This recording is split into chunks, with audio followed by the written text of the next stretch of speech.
1066. Consequences of the Battle of Hastings. Nothing could exceed the consternation which seized the English when they received intelligence of the unfortunate Battle of Hastings, the death of their king, the slaughter of their principal nobility and of their bravest warriors, and the rout and dispersion of the remainder. But though the loss which they had sustained in that fatal action was considerable, it might have been repaired by a great nation, where the people were generally armed, and where there resided so many powerful noblemen in every province who could have assembled their retainers, and have obliged the Duke of Normandy to divide his army, and probably to waste it in a variety of actions and rencounters.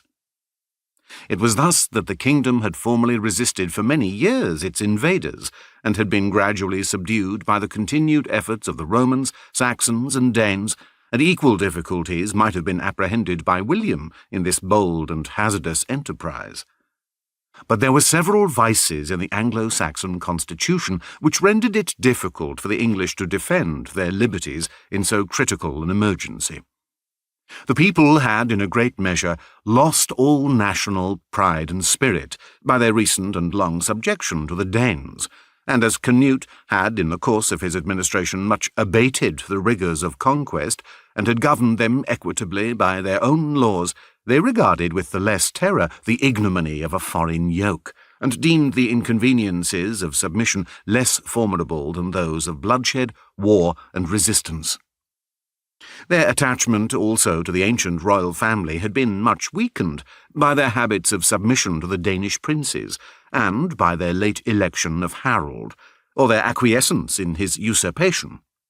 And as they had long been accustomed to regard Edgar Atheling, the only heir of the Saxon line, as unfit to govern them even in times of order and tranquillity, they could entertain small hopes of his being able to repair such great losses as they had sustained, or to withstand the victorious arms of the Duke of Normandy. That they might not, however, be altogether wanting to themselves in this extreme necessity, the English took some steps towards adjusting their disjointed government, and uniting themselves against the common enemy. The two potent earls, Edwin and Morcar, who had fled to London with the remains of the broken army, took the lead on this occasion.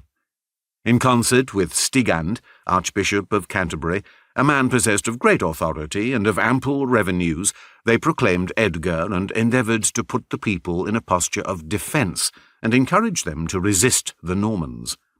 But the terror of the late defeat and the near neighbourhood of the invaders increased the confusion, inseparable from great revolutions, and every resolution proposed was hasty, fluctuating, tumultuary, disconcerted by fear or faction, ill-planned, and worse executed.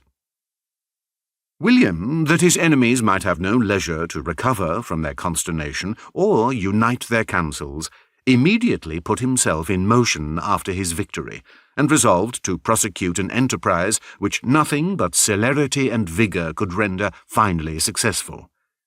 His first attempt was against Romney, whose inhabitants he severely punished on account of their cruel treatment of some Norman seamen and soldiers who had been carried thither by stress of weather, or by a mistake in their course,